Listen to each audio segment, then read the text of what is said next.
Hello दोस्तों, आज हम दोबारा वापस आए हैं इस प्लेटफॉर्म पे इनसिक्योरिटीज के बारे में आपको इतना कुछ बताने के बाद कि इनसिक्योरिटी होती क्या है, कैसे जनरेट होती है, कैसे आपकी रिलेशनशिप्स को, आपके वर्क को, आपकी परफॉर्मेंस को इफेक्ट करती है। सो आज मैं doctor Garima Gupta, mental health coach, psychologist और साइकोथेरेपिस्ट, आपको इनसिक्योरिटी से डील कैसे करते हैं इसके बारे में इस वीडियो में बताएंगे।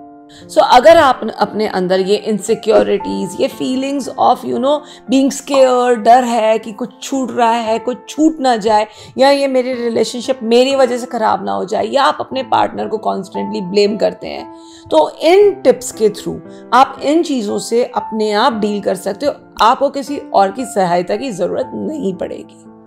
टिप नंबर 1, अपनी करंट रिलेशनशिप को अपनी पास्ट रिलेशनशिप्स के बेस पे जज मत कीजिए। पास्ट चैप्टर्स, अगर आप कोई बुक पढ़ रहे हैं, सपोज आपकी हिस्ट्री की बुक है, ज्योग्राफी की बुक है, किसी और चीज की किताब है, तो क्या आप वो चैप्टर बार बार पढ़ना चाहोगे? आप उसी चीजों में बार बार घूमना चाहोगे या नए सिरे से नई चीजें शुरू करोगे? ऑलवेज रिमेंबर कि आपका आज ज्यादा इंपॉर्टेंट है आपके वर्तमान से। आज में रहिए, उस रिलेशनशिप को एंजॉय कीजिए जो कि आज आपके सामने है। रिमेंबर, हर नई स्टोरी की एक नई शुरुआत होती है और वो अच्छी तरह से करनी चाहिए। इसमें चाहे दोनों पार्टनर्स को या दोनों तरफ से किसी भी रिलेशनशिप में आपको टाइम लगेगा, पेशेंस चाहिए, पर इस नई स्टोरी की शुरुआत, इस नए चैप्टर की शुरुआत खुशी खुशी से पुराने चैप्टर्स के बेस पे मत कीजिए। Tip number 2, don't confuse imagination and reality. सत्य क्या है, आपके सामने क्या है और आपकी कल्पना क्या है, इसमें बहुत अंतर होता है। कई बार हम ओवर थिंकिंग के थ्रू इतनी चीजें अपने माइंड में उधेड़ बुन में बुन लेते हैं कि हम उससे निकल नहीं पाते हैं।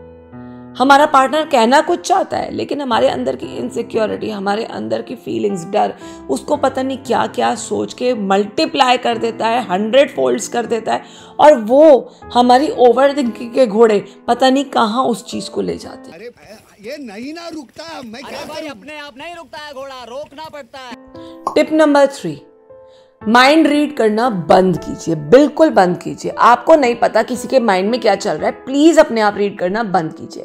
कई बार क्या होता है कि मेरे पार्टनर बैठे हैं और मैं ये सोच रही हूँ कि अरे वो क्या सोच रहे हैं, वो ये तो नहीं सोच रहे होंगे, वो ऐसे तो नहीं करना चाहते होंगे, खाना खाने जा रहे हैं, अरे मैंने गलत तो नहीं ऑर्डर कर दिया। आपको कैसे पता उनके दिमाग में क्या चल रहा है? ऐसे में ना एक प्रॉब्लम और आती है। आपको कभी कुछ एक्सपेक्टेशन है, कुछ चाहिए अपने पार्टनर से, और आप एज्यूम कर लेते हो कि उनको पता चल जाएगा आपको क्या चाहिए। भाई कैसे?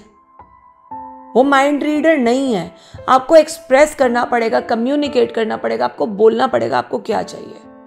आपको अपनी चीजों को बताना पड़ेगा, आपको एक बार तो सही इसको आपको कम्युनिकेट करना पड़ेगा। ये इफेक्टिव कम्युनिकेशन ही की है।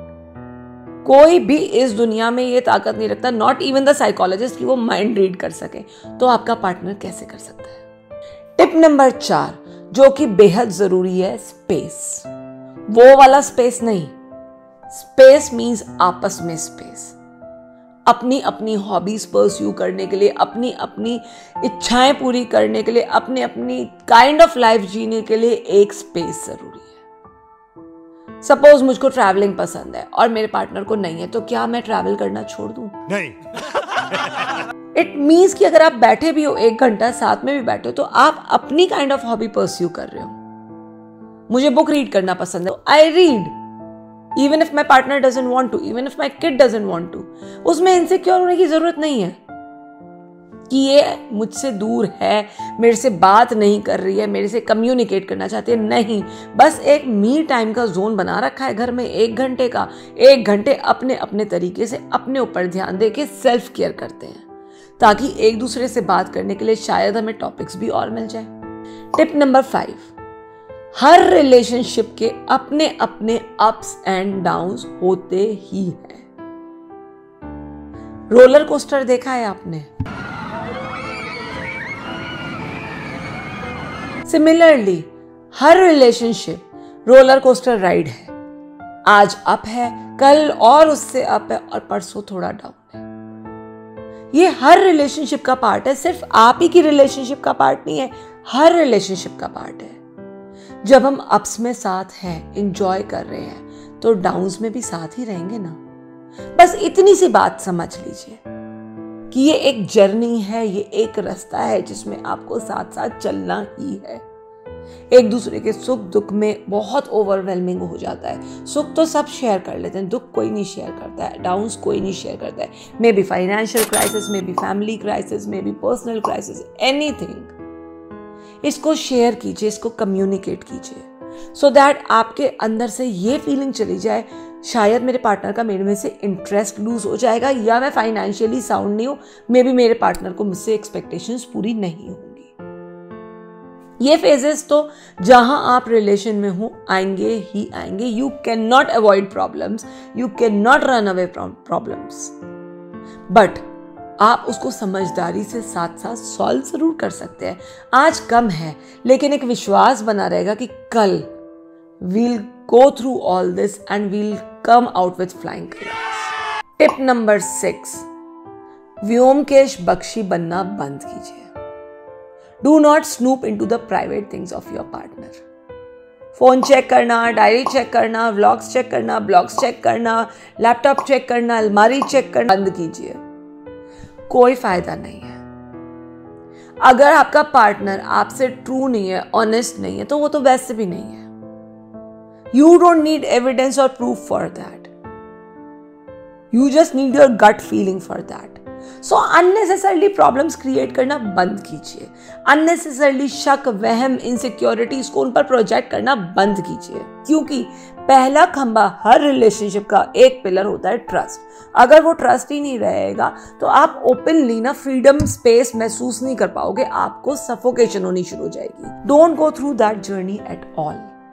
टिप नंबर 7, रिलेशनशिप्स का मीनिंग ही आपको खुश, कंफर्टेबल, स्ट्रेस फ्री, डिपेंडेबल और इमोशनली रेजिलिएंट होने के लिए ही होता है। मानो या ना मानो, कोई रिलेशनशिप हेल्दी तभी कहलाती है जब आप उसमें comfortable, loved, emotionally secure feel करते हैं।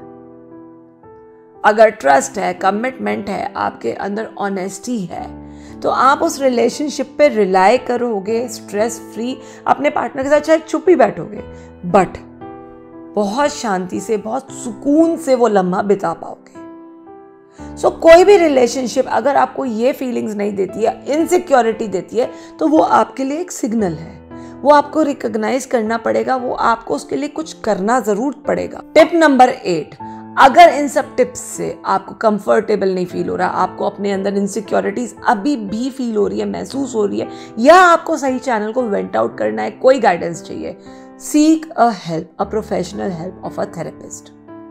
फैमिली, फ्रेंड्स, सबके आगे एक थेरेपिस्ट होते हैं जो न्यूट्रली आपको एक इंसाइट देते हैं अपनी रिलेशनशिप के बारे में, या उसको कैसे आप स्टीयर अवे कर सकते हो इस अप्स एंड डाउन्स में या हाइज एंड लोज में।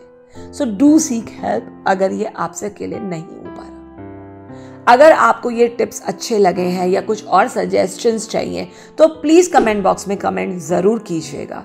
ये हमारी भी बहुत हेल्प करता है जानने के लिए कि आपको नया टॉपिक कौन सा सुनना है, आपको किसके सॉल्यूशंस चाहिए, या हम आपकी कैसे मदद कर सकते हैं। अगर आपको ये वीडियो अच्छा लगा तो please do like, subscribe and share. Do not forget it to pass it on to people who need it. And फिर मिलेंगे, जल्दी मिलेंगे। Signing off, doctor Garima Gupta. Sayonara.